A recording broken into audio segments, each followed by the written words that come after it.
Hola familia bonita, aquí estamos con nuestra tarea de la semana. Me ha tocado el uso que el ego hace de la culpabilidad. Y parte diciéndonos que el ego tiene un propósito al igual que el Espíritu Santo. Y el propósito del ego es el miedo. Y solo desde el miedo dice que se puede ser egoísta. Y nuestra mente puede ponerse em, de parte del cielo o de parte de la tierra. Pero debemos recordar que tanto el ego como el Espíritu Santo se encuentran en nosotros. Nos dice que en el cielo no hay culpabilidad, porque el reino se alza por medio de la expiación, la cual nos libera para que podamos crear.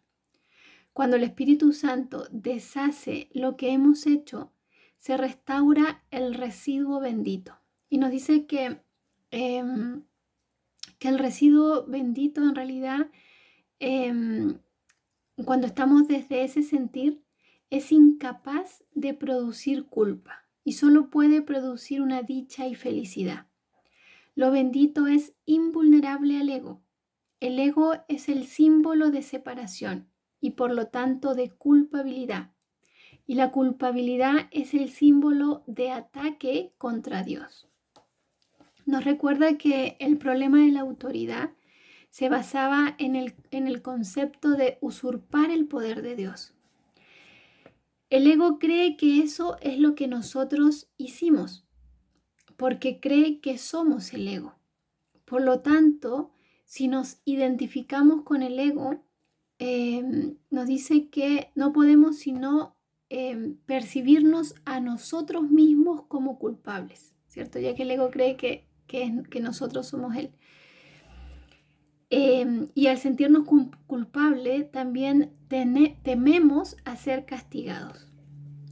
Cuando desde el ego eh, creemos, ¿cierto?, que podemos atacar a Dios, es como quitar una parte de Dios y nosotros apoderarnos de esa parte.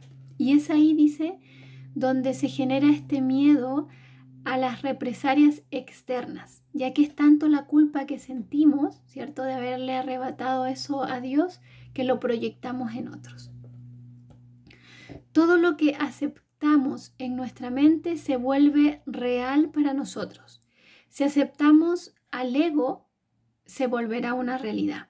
Y eso dice que eso se debe a que la mente es capaz de crear una realidad o de fabricar ilusiones, ¿cierto? Y sabemos que las ilusiones se fabrican desde el ego. Ya nos han dicho que debemos aprender a pensar con Dios, que eso significa pensar como Él, lo cual produce dicha y no culpabilidad. Para el ego, pensar como Dios es una agresión, es un ataque, es una perdición. Por eso es que se manifiestan esas resistencias. Pero tenemos que aprender a verlo como nuestra emancipación, como nuestra libertad. Dice que la mente, cuando está libre de culpa, no puede sufrir. Y al estar sana, sana también el cuerpo porque se ha sanado a ella misma. Mientras que el ego ve a la enfermedad como una solución mágica, ¿cierto? Ya que cree que castigándose a sí mismo de alguna forma está mitigando el castigo de Dios. Y ya sabemos que Dios no castiga, ¿cierto? Pero el ego le da de alguna forma esta intención, le otorga esta intención a Dios porque sabemos que el ego tiene como ese propósito de usurpar todas las funciones de Dios. Nos dice que el ego ni nosotros podemos oponernos a las leyes de Dios, pero podemos interpretarlas de acuerdo a lo que deseamos. Por eso es preciso, ¿cierto?, que se conteste, dice la pregunta, ¿qué es lo que quiero? Y la contesta cada minuto, cada segundo y en cada respuesta, ¿cierto?, hay una decisión y esa decisión nos dice que es un juicio que tiene una consecuencia. Y esta seguirá repitiéndose una y otra vez automáticamente hasta que tomemos otra decisión. Entonces nos dice que debemos recordar que las únicas alternativas que la mente tiene para aceptar y obedecer es el espíritu o el ego, ¿cierto? Ya sabemos que Dios creó el espíritu, por lo tanto, eso no lo podemos deshacer. Pero el ego lo inventamos nosotros y por lo tanto sí lo podemos cambiar porque en realidad son ilusiones. Porque cuando no pensamos como Dios, ¿cierto? Estamos pensando como el ego y el ego son ilusiones. Y por lo tanto nos dice que ese pensamiento es un error. Debemos recordar que la función del pensamiento procede y reside en Dios. Entonces, los sentimientos de culpabilidad son señal de que creemos que podemos pensar separados de Dios y que deseamos hacerlo. Todo pensamiento desordenado va acompañado de la culpa, ¿ok? Ya que creemos, dice, que nosotros somos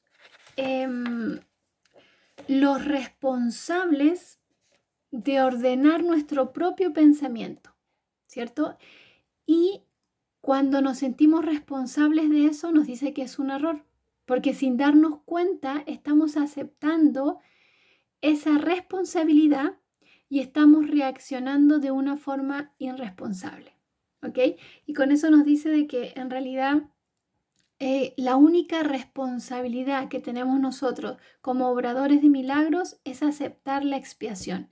Y de esta forma, y además que Jesús nos asegura que esto es así, es aceptar esa expiación para nosotros mismos, es decir, no hacernos responsables de todos esos pensamientos, sino que entregarlos, ¿cierto? Para que la expiación pueda purificar ese pasado, pueda deshacer todos esos pensamientos erróneos y poder pensar como Dios, ¿cierto? Entonces nos dice que cuando continuamente decidimos pensar separados, estamos generando sentimientos de culpabilidad y además de los resultados destructivos, ¿cierto? Cualquier decisión de la mente sabemos que afecta tanto el comportamiento como la experiencia.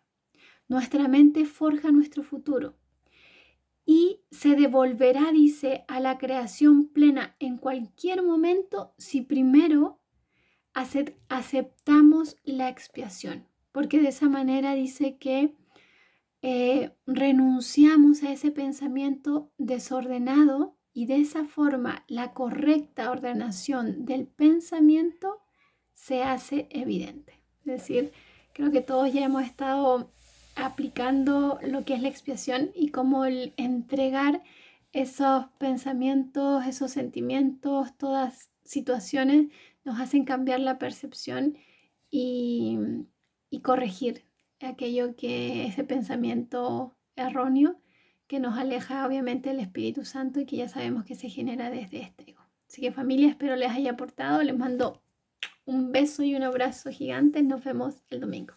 Sapna.